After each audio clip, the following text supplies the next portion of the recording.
Kırklareli'nin Alplerinden merhaba. Merhaba. Biz yaklaşık 2 gündür buradayız ve buranın kamp alanında konaklıyoruz. Ve şu anda gerçekten kış kampını iliklerimize kadar hissediyoruz. İsviçre çok uzun zamandır görmek istediğim bir yerde. Özellikle Alplere gelmek istiyordum ve böyle bir havada mükemmel oldu. Biz yaklaşık 3 aydır yoldayız. Kış dönemini karavanda geçirdik. Ve dedik ki şu an tam zamanı, bu kış dönemini yaşadıktan sonra kış kampının iyi yönlerinden ve kötü yönlerinden bu videoda bahsedeceğiz. Biraz da bu bölgeyi göstermeye çalışacağız. O zaman hadi başlayalım. Evet. Kış kampının en zorlu yanı neydi bizim için? Hava koşulları. Özellikle bu yıl inanılmaz yağmur yağdı Avrupa'ya. Almanya'nın, Hamburg'un yağmurundan kaçalım dedik. Kaçamadık. Yağmur bizi her yerde yakaladı. Bu sebeple de karavanın içerisinde çok fazla vakit geçirmek durumunda kaldık. Eğer bunun böyle olacağını biraz kestirebiliyor olsaydık bir tık daha büyük bir karavan kiralayabilirdik. Ama bilemedik. Bu kadarını tahmin etmiyorduk. Kış kampının bir diğer olumsuz yanı da kışın karavanınızla konaklayacağınız kamp alanlarının çoğunun kapalı olması. Yani aslında seçeneğiniz çok az ve uzun süre araştırma yapmanız gerekiyor. Bazen internette bazı yerler açık gözüküyor. Mutlaka aramanız lazım ve sormanız lazım. Biz birkaç kez böyle aramayıp direkt gittik ve kapıda kaldığımızda oldu. Yani seçeneğiniz oldukça az, çoğu yer kapalı. Kış kampının bir diğer olumsuz yanı da yolda çok fazla insanın olmaması. Aslında kampçılık birazcık diğer kampçılarla da böyle iletişim kurduğunuz, işte sen nereden geliyorsun, biz nereden geliyoruz, bu tarz konuşmaların geçtiği, işte onların hikayelerini dinlediğiniz böyle de bir şey aslında. Ama kışın yolda çok fazla insan yok. Yolda olanlar da hava şartları nedeniyle tabii ki karavana sıkışıp kalıyor. Kimse dışarı masasına atıp da hani dışarıda oturamıyor. O yüzden de böyle bir iletişim durumu mümkün olmuyor. Bu tabii ki bu yolculuktan ne beklediğinizle de biraz alakalı. Kimseyle iletişim kurmak istemiyorsanız bunu aslında olumlu olarak da görebilirsiniz kış kampının bu özelliğini. Ama mesela Henning gibi birisi için bu biraz problemdi. Henning genelde insanlarla iletişim kurmayı çok sever, yeni insanlar tanımayı çok sever. O yüzden bunun birazcık yokluğunu hissetti. Biz de o yüzden bunu kış kampının olumsuz yanı olarak düşündük.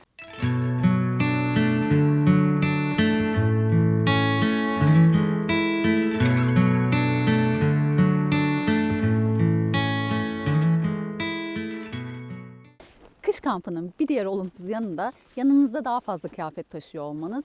Yani şöyle ki kışın yoldasınız. Öyle işte birkaç tane tişörtle yola çıkamıyorsunuz doğal olarak. Yanınızda kazaklar, işte birkaç tane ceket falan derken her şey o küçücük alanda büyüyor ve büyüyor. Zaten alan çok dar ve yanınızda işte birkaç tane ceketin olması bile daha fazla alan sizden alıyor. Bu sebeple biz bayağı zorlandık. Bence en olumsuz yanlarından biri bu. Yazın yolda olsanız daha basit şeyler yanınızda götüreceksiniz. Ama kışın bu mümkün değil. Karavanla kışın yolda olmanın bir başka zorluğu da yemek yapma ve bulaşık yıkama olayı. Normalde yazın ya da ilkbahar yolda olsanız yemeklerinizi dışarıda pişirebilirsiniz. Dışarıya masanızı atabilirsiniz, kapınızı güzelce açabilirsiniz. Çok daha rahat bir şekilde alanı kullanabilirsiniz. Kışın bu mümkün olmuyor. İçerideki o küçük alanda yemek yapmanız gerekiyor. Havalandırması falan hep problem. Onun dışında çıkan bulaşıkları diğer videolarda da anlattığımız gibi götürüp işte kamp alanında bulaşık yıkama yerinde yıkıyorsunuz ve hava soğukken, yağmurluyken bu bir işkence oluyor. Bu da bence en olumsuz yanlarından bir tanesi.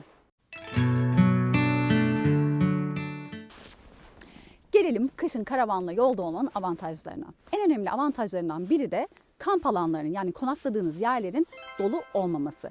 Evet, bütün kamp alanları açık değil ama açık olan yerlerde de illaki yer buluyorsunuz. Önceden çoğunlukla rezervasyon yaptırmanıza gerek kalmıyor. Gün içerisinde aracınızla gidip direkt yer bulabiliyorsunuz. Bu da kışın yolda olmanın avantajlarından bir tanesi. Yazın ve sonbahar dönemleri kamp alanları genellikle çok dolu ve önceden rezervasyon yaptırmanız gerekiyor.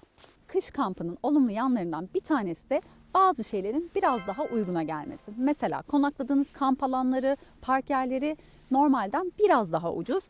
Ya da işte gittiğiniz şehirlerde görmek istediğiniz müzeler ya da sergiler normal sezondan daha uyguna geliyor. Bu da bence kış kampının artılarından bir tanesi. Kış kampının bir avantajı da turist yoğunluğunun azlığı. Gittiğiniz şehirler hınca hınç dolu değil, girdiğiniz restoranlar hınca hınç dolu değil, müzelere çok rahat yer bulabiliyorsunuz. Yani rahat bir şekilde gezebiliyorsunuz. Bu anlamda kış kampı gerçekten avantajlı. Kışın karavanla yolda olmanın bizim için en önemli avantajı ve en olumlu yanı şuydu. Bireysel olarak kendimizle inanılmaz fazla vakit geçirebildik. Evet, çift olarak yoldaydık ama yine de bir şekilde ikimiz de kendi içinde yalnız kalabildik ve kendimize bu alanı tanıyabildik. Kendimizle baş başa kaldık. Kafamızdaki birçok soru işaretini düşünebildik. Kendimizle ilgili, hayatımızla ilgili, aldığımız kararlarla ilgili, almadığımız kararlarla ilgili inanılmaz fazla düşünecek vaktimiz vardı. Normalde hayatın içerisinde kendimizle harcadığımız vakit o kadar az ki ve kendimize her ne kadar zaman yaratmaya çalışsak da bir şekilde gerçekten kafamızı dinleyebildiğimiz zaman süresi çok az ve kışın yolda olmak, bu küçük alanda kendinle baş başa kalabilmek, kendini dinleyebilmek bence bizim için en güzel avantajı bu oldu. Kendimize dair birçok şeyi keşfettik, istediklerimize dair birçok şeyi keşfettik. Gerçekten bunu istiyorduk yola çıkmadan önce de. O yüzden bizim için kış kampının en büyük kazanımı bu oldu. Evet, kış kampının, kışın karavanla yolda olmanın bizim için olumlu olumsuz yanlarını özetlemiş olduk. Evet Henning, sen tekrar kışın karavanla yola çıkmak ister miydin? Evet. Büyük karavan. Evet, ben de tekrar yola çıkarsak bir tık daha büyüğünü kiralamak isterdim. Benim için de aynı şekilde öyle. Evet, bizi izlediğiniz için çok teşekkür ederiz. Umarım bu video hoşunuza gider. Eğer beğenirsiniz bize like bırakmayı, yorum yapmayı ve kanalımıza abone olmayı unutmayın. İsviçre'den sevgilerle, hoşça kalın. Hoşçakalın. Hadi bay bay.